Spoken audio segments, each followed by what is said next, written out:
इनकलाब जिंदाबाद जिंदाबाद जिंदाबाद, इनकलाब जिंदाबाद जिंदाबाद जिंदाबाद। क्यों पड़े हो चक्कर में, कोई नहीं है टक्कर में। क्यों पड़े हो चक्कर में, कोई नहीं है टक्कर में। आपका बटन कहाँ दबेगा, सफाई छाप चालेगा। आपका बटन कहाँ दबेगा, सफाई छाप चालेगा। जिसकी नीयत सच्ची है उसकी जीत पक्की है। आगे में चरपाई छपनी सनवा झंडवा फारी तया बैला। नोट पर ना वोट बराबाद करिए चाची, आगे नोट पर ना वोट बराबाद करिए चाची। से अब की हमारा दीदी के जिंदाबाद करिए चाची। जी हाँ, आपका साथ हमारा प्रयास, आपका साथ हमारा प्रयास।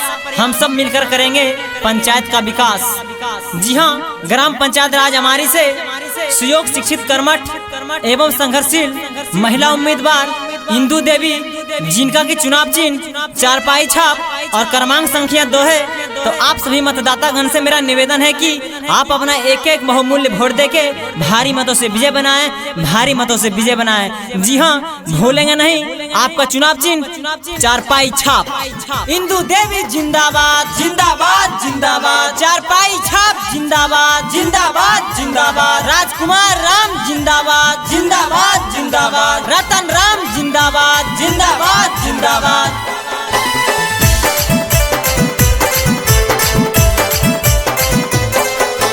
हमारी पंचायत के चाची करी है अब की सपोर्ट जी। हमारी पंचायत के चाची करी है अब की सपोर्ट जी।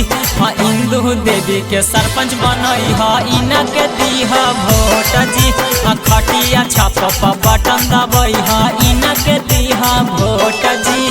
जोड़ो ही हाथ चाची बतिया नहीं भूलई हो, जोड़ो ही चाची बतिया नहीं भूलई हो। खटिया छाप पर बटन दबा के समिति में जीतई हो। इंदु देवी के वोट दे के समिति अब की बनई हो। आपका बटन कहाँ दबेगा, भाई छाप जा रहेगा। हमारी पंचायत के जनता जिंदाबाद जिंदाबाद जिंदाबाद। आपका सरपंच कैसा हो, इंदु देवी जैसा। इंदु देवी जिंदाबाद जिंदाबाद जिंदाबाद, चारपाई छाप जिंदाबाद जिंदाबाद जिंदाबाद, राजकुमार राम जिंदाबाद जिंदाबाद जिंदाबाद, रतन राम जिंदाबाद जिंदाबाद जिंदाबाद। चारपाई हक निशानिया रखी है चाची याद हो, चारपाई हक निशानिया रखी है चाची याद हो। इंदु देवी के सरपंच बनई है, दी है आशीर्वाद हो। इंदु देवी के सरपंच बनई है, दी है आशीर्वाद हो। दोसरा के बहकावा में चाची गलती से ना आई हो, दोसरा के बहकावा में चाचा गलती से ना आई हो। चेहरा पाई पर बटन दबा के समिति में जीतई हो।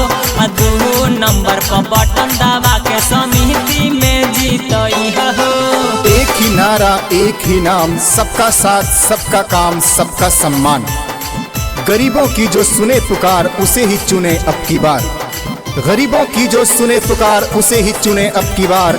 राजनीति से भ्रष्टाचार साफ करें, इस गरीबों से इंसाफ करें। आप वादा करो हमारा साथ देने का, आप वादा करो हमारा साथ देने का। हम वादा करते हैं पंचायत को विकास देने का। सोचल सपना दीदी पुरई तो रखी हो विश्वास हो, सोचल सपना दीदी पुरई तो रखी हो विश्वास हो। अब की चाची इना के सब मिला के दी हो साथ हो, अब की चाचा इना के दी हो सब मिला के साथ हो।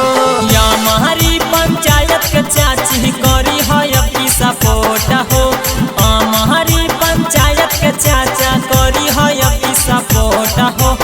इंदु देवी समिति बनई हो, इनके दी हो वोट हो। चेहरा पाई पर बटन दबई हो, इनके दी हो वोट हो। उठाएंगे आवाज गांव के विकास की, हर गरीब के लिए आवाज की। उठाएंगे आवाज गांव के विकास की, हर गरीब के लिए आवाज की। करते हैं आप सबसे वादा, करते हैं आप सबसे वादा, टूटने नहीं देंगे डोर आपके विश्वास की, टूटने नहीं देंगे डोर आपके। हर पल रहेगा एक ही प्रयास, गांव का तरक्की, गांव का विकास। हर पल रहेगा एक ही प्रयास, गांव का तरक्की, गांव का विकास।